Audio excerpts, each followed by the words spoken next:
suas Bíblias no livro de Atos dos Apóstolos, capítulo 23, verso 11. Só para dizer que tivemos domingo na igreja da Naya,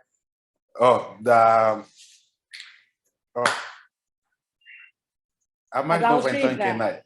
Da Dalgisa. Eu sempre te chamei irmã da Naya, tá? Tivemos lá na igreja da Dalgisa e foi muito bom. E Deus foi tremendo. Espero que a Dalgisa gostou da palavra que foi ministrada no domingo lá na igreja de John Wesley. E vamos lá no livro de Atos dos Apóstolos, capítulo 23, versículo 11. Diz assim a palavra do Senhor. Na noite seguinte, o Senhor, pondo-se ao lado de Paulo, disse: coragem, coragem, pois assim como você deu testemunho a meu respeito em Jerusalém, é necessário que você testemunhe também em Roma. Eu vou repetir. Na noite seguinte, o Senhor, pondo-se ao lado de Paulo, disse: coragem, coragem, pois assim como você deu testemunho ao meu respeito em Jerusalém, é necessário que você testemunhe também em Roma. Na caminhada da vida, sempre é preciso parar para se fortalecer. E muitas das vezes parar para analisar onde nós estamos e que passos nós precisamos dar para os próximos tempos. O grande apóstolo Paulo, o maior missionário do Novo Testamento, o homem que, depois de Jesus, é a figura número 2 no Novo Testamento, o homem que escreveu várias epístolas, fundou várias igrejas, está vivendo um dos momentos mais difíceis da vida de Paulo. Paulo foi julgado por causa do Evangelho e condenado, mas devido à sua dupla cidadania, Paulo apela a Roma. Paulo apela que ele possa ser julgado em Roma. E Paulo sabia que talvez esse seria o seu último momento. Então, Paulo estava lá, na prisão. Paulo estava lá, sozinho. Paulo estava lá, depois de muitas e muitas situações. Mas a Bíblia vem dizer, na noite seguinte, o Senhor pondo-se lado a lado de Paulo. Jesus aparece mais uma vez para Paulo. Não naquela experiência que Paulo teve a caminho de Damasco, mas agora Jesus vem para fortificar a fé desse grande homem, fortificou milhares e milhares de pessoas. Jesus vem para dar coragem a esse homem. Jesus vem para dar ânimo. Muitas coisas aconteceram no ano de 2022. Muitas delas tiraram nosso ânimo, muitas delas deixaram-nos tristes, deixaram-nos abalada, algumas até nos deixaram sem chão. E o relatório que nós recebemos, que esse ano, devido à crise financeira que vai continuar, que não há perspectiva de crescimento da economia a nível mundial e a nível dos países, às vezes deixa o nosso coração na incerteza. Consequências da guerra na Ucrânia e na Rússia, que querendo ou não acaba afetando a política mundial, o índice de desemprego, nós estamos no nosso desemprego, mas não sabemos até quando vamos estar nesse emprego. As situações adversas que hoje nós estamos bem, amanhã podemos estar mal de saúde.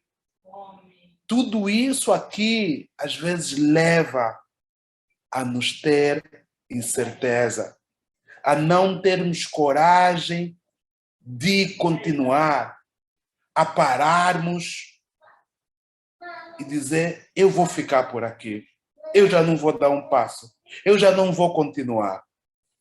Mas aquele que fez o amanhã, aquele que conhece o presente, o futuro, aquele que é o mesmo ontem, hoje e eternamente, aquele que não nos deixa, aquele que está sempre ao nosso redor, vem ao nosso encontro.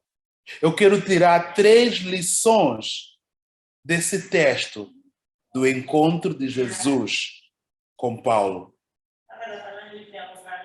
A primeira lição que eu encontro, Jesus está ao nosso lado.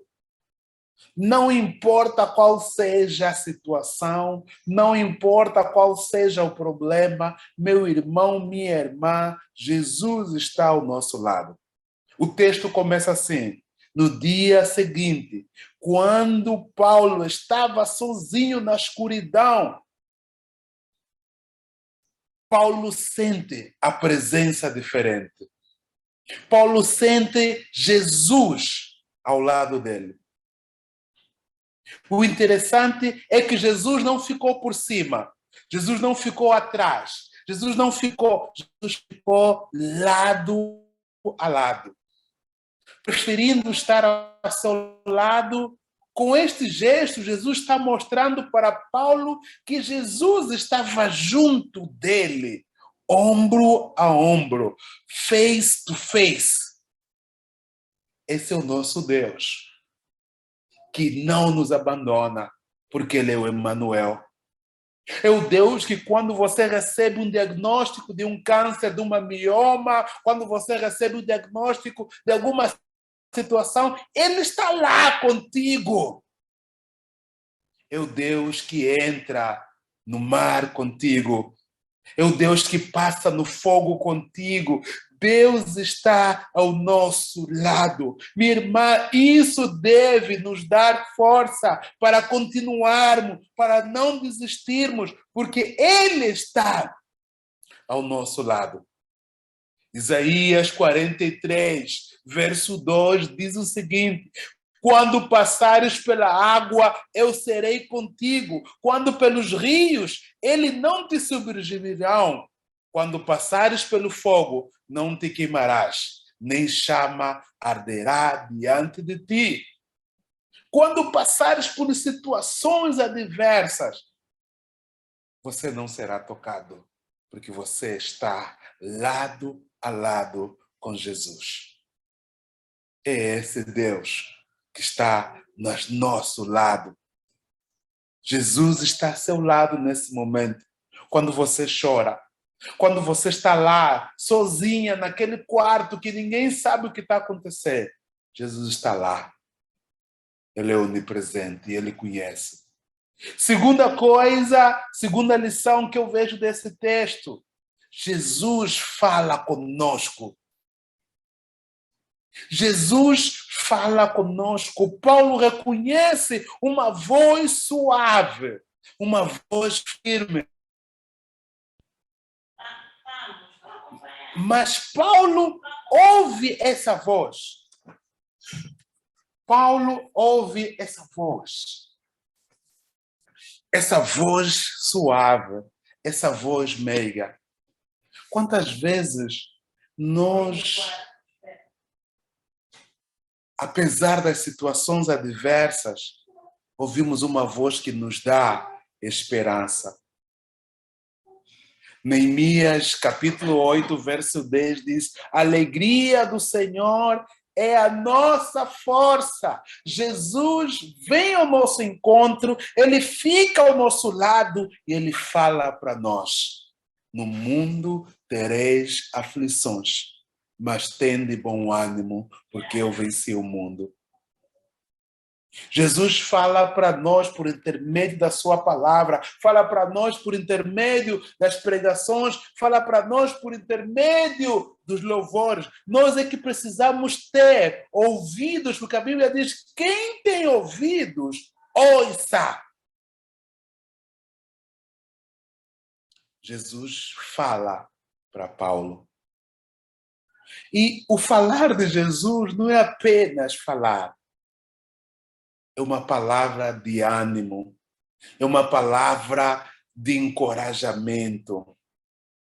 Jesus vem e diz para Paulo: tenha coragem, tenha coragem.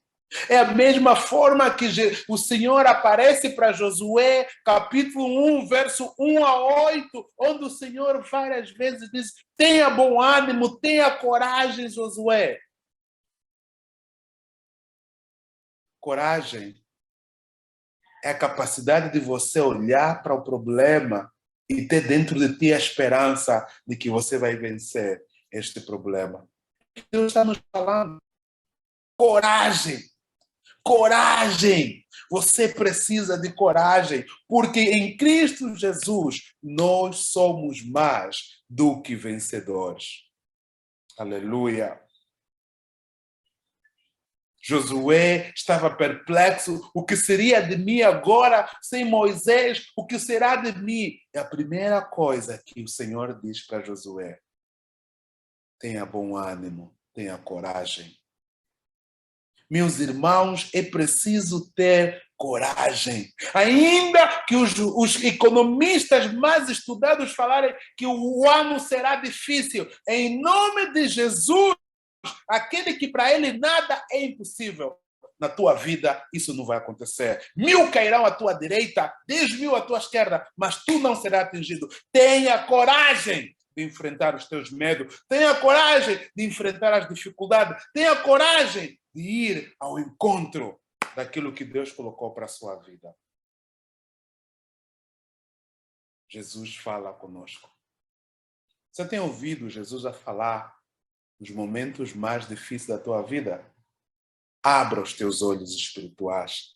Abra os teus ouvidos espirituais. E você vai ouvir Jesus a falar.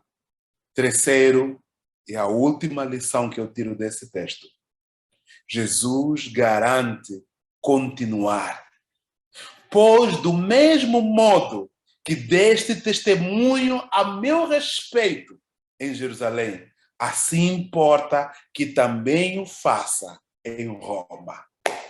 Uau! Paulo estava em Jerusalém e tinha acabado de dar testemunho da sua conversão. Por isso foi preso. Podemos confirmar isso em Atos 22. Jesus deu uma garantia para Paulo que ele não seria a última palavra, não seriam dos acusadores de Paulo, mas a última palavra seria dele, porque do mesmo jeito que ele testemunhou em Jerusalém, o Senhor também quer que ele testemunhe em Roma. A missão precisa ser cumprida, independentemente das circunstâncias, dos obstáculos, mas a missão precisa ser cumprida. Cada um de nós foi chamado para cumprir uma missão. E o bom de Jesus é que ele chama-nos para cumprir a missão. Ele nos dá a missão, mas ele nunca nos abandona. Ele está a dizer: eu estou a te dar as armas, mas eu estou a teu lado. Eu falo contigo. Você deve continuar. Meu irmão, minha irmã, o grande problema que as pessoas têm é que as pessoas não sabem qual é o seu propósito de vida, não sabem por que Deus colocou para eles o ano de 2023. Se a vontade de Deus é que você cumpra o seu propósito, nada vai impedir o propósito de Deus na sua vida. Aleluia! Aleluia! Nada vai impedir o propósito de Deus na sua vida. E o propósito de Deus na vida de Paulo é que mais e mais pessoas pudessem ouvir a palavra de Deus através de Paulo. É isso que nós vimos quando quando Ananias recebe a visão para ir batizar, para ir receber Paulo. Ele diz, Senhor, esse homem que eu ouvi, disse, não. Deus disse, não fala o que você já ouviu dele. Por este homem, ele vai fazer com que muita gente ouçam e se convertam à minha palavra. Qual é o teu propósito? O que é que Deus quer que você cumpra nesse ano? Muita gente morreu em 2022. Por que que Deus te guardou para 2023? O que é que Deus quer que você faça? Eu gosto muito de refletir, principalmente nessa época do Advento, a palavra, quando José e Maria vão para o templo e apresentam aquele homem, o Simeão. Apresentam Jesus ao Simeão, que era o sacerdote que estava no templo. O sacerdote recebeu uma palavra da parte de Deus que ele não morreria sem ver o Messias. Ele não morreria sem segurar nas suas mãos o Messias. Você acha que Simeão não ficou doente? Você acha que Simeão não ficou hospitalizado? Você acha que Simeão não levou soro? Você acha que Simeão não apanhou febre tifoide? Você acha que Simeão não apanhou paludismo? Simeão passou por todas essas doenças, ele quase a morrer, mas quando ele recordava, eu tenho a promessa de Deus que eu não vou morrer sem antes ver o Messias. Ele levantava. Eu tenho a promessa de Deus. Meu irmão, saiba qual é a promessa de Deus para a tua vida. Esse é o grande problema de muitos cristãos. Não sabem qual é a promessa de Deus para a sua vida. Deus te prometeu para você ser uma mãe que vai levantar homens, como Susana Wesley levantou homens, João Wesley. Você foi levantada para ser uma mulher que vai levantar o seu marido. Deus quer isso na tua vida. Você foi levantada para fazer diferença na tua empresa. Você foi levantada para fazer diferença no teu país, na tua igreja. Deus tem um propósito para a tua vida. A nível da minha igreja, nós temos um grupo que estamos a estudar o livro Uma Vida com Propósito. Eu recomendo esse livro. Se vocês quiserem, eu depois envio para a Naya, para ela partilhar convosco. Aquele livro é obrigatório para quem é cristão, quer descobrir o seu propósito de vida. Uma Vida com Propósito, do Rick Warren. O segundo livro mais vendido nos Estados Unidos na década de 2000 a 2010. Depois da Bíblia, foi o livro mais vendido. Uma Vida com Propósito. Eu tenho em PDF, depois mando para a Naya. Então, vamos saber qual é o nosso propósito. Paulo sabia qual é o propósito dele. E quando você tem um propósito, você nem fica com medo. Roma, ele sabia que Deus estava lá. Meus irmãos, resumindo e concluindo, não importa qual é a situação que você está passando, Jesus está ao teu lado. Jesus não vem de trás, não vem à frente, não vem, ele vem ao teu lado para caminhar contigo. Não é esse Jesus que caminha com os discípulos a caminho de Emaús? Lado a lado, lado a lado. Mas os discípulos estão cegos a olhar para o sofrimento, nem estão nem estão a olhar para Jesus, porque eles estão preocupados com o sofrimento, nem reconhecem Jesus.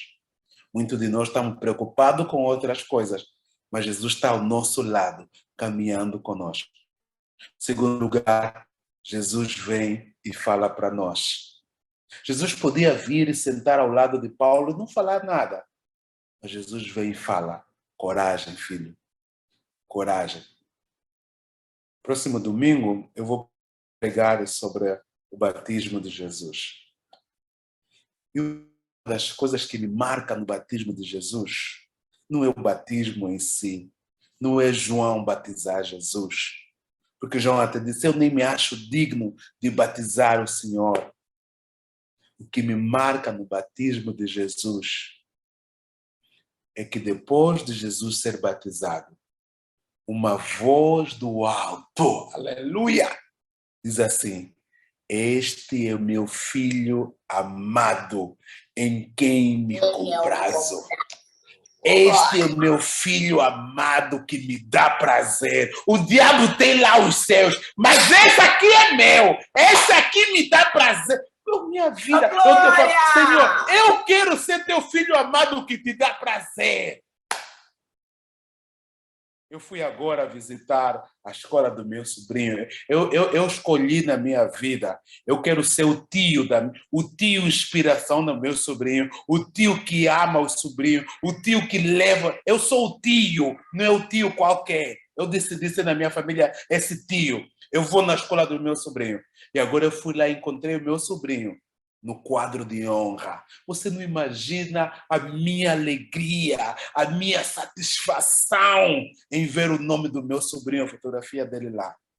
Deus anda à procura nos quadros de honra seus filhos para dizer, esse é minha filha amada, em quem me comprazo. Essa é minha filha amada, que me dá prazer lá no Patriota. Essa é minha filha amada, que me dá prazer lá na Escócia. Essa é minha filha amada, que me dá prazer lá no Quilamba. Essa é minha filha amada. É isso que Deus está procurando de nós. Mas para isso, você precisa descobrir o teu propósito e você viver segundo o propósito de Deus para a tua vida. Que Deus, nosso Pai, abençoe essas palavras em nossos corações. Eu quero te dizer, esse ano podem falar tudo, mas vamos ter coragem para continuar a caminhada.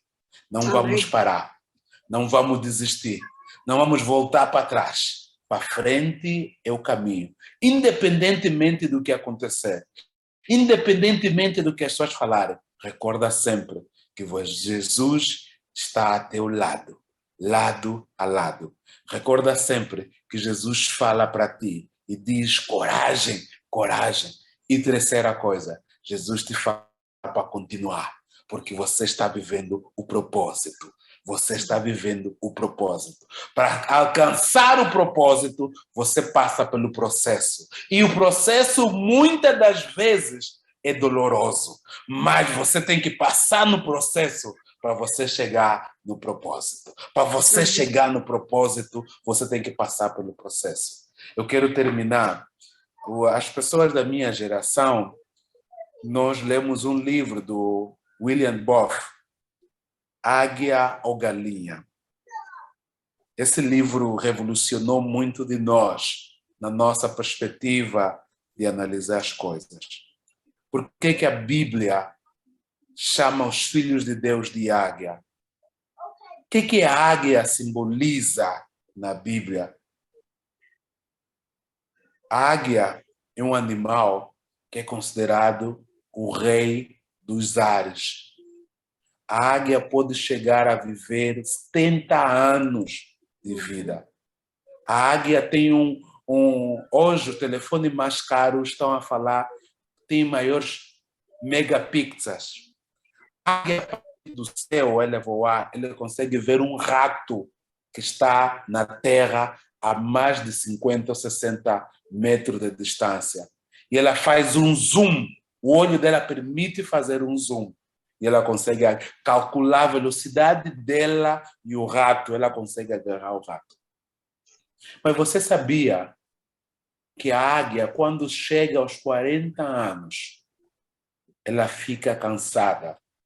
As suas penas já não são como as penas antigas. O seu bico já não consegue agarrar os animais que ela precisa se alimentar. As suas garras já estão fracas. Sabe o que a águia faz? Ela voa até ao topo de uma montanha. E lá no topo da montanha, ela vai se despenando É um processo muito doloroso. Ela vai tirando pena por pena, pena por pena, pena. Quem aqui, estou a falar, as mulheres da geração da minha mãe ainda matavam galinha. Essas dizem, não sei se conseguem me matar galinha, despenar galinha, não sei. Naia, você mata galinha? Depois de matar a galinha, tem aquele processo de despenar a galinha com água ferver, não é? Agora também as galinhas já vêm todas despenadas. As irmãs estão a ver aquele processo, não é? Sim. Sim, pastor. É muito. Sim, pastor. Eu estou a falar para aquelas mulheres que não compram a galinha já despenada. Estou a falar aquela da geração da minha mãe, essa Naia, essas miúdas, agora compram já galinha despenada aí no Kikuchi, já vem despenada, né? Não despenam mais. Então, a águia vai. Se com água quente é tão difícil fazer aquilo, imagine só a sangue frio, como é que aquilo é doloroso. Ela faz aquilo, vai tirando uma pena. Depois dela tirar a pena, ela vai bater na pedra com seu bico. O bico tem que desfazer e sair um novo bico. Com sangue, o bico sai. E depois ela tira a pena das garras e uma nova garra sai. E aí é que falam, depois desse processo todo, as novas penas vão sair, o novo bico vai sair e as novas garras vão sair. Depois aí é que se chama o voo da águia. E ela voa pela primeira vez, mas para depois disso ela viver mais 30 anos.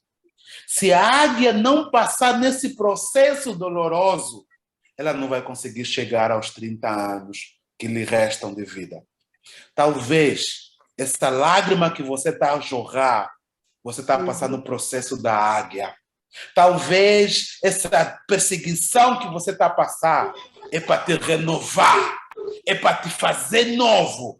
E você sair uma nova criatura, que você vai voar mais alto ainda. Os teus inimigos não vão compreender. Nós tentamos lhe matar, tentamos fazer a armadilha. Mas que está ao nosso lado, nosso Deus é especialista em desfazer as armadilhas.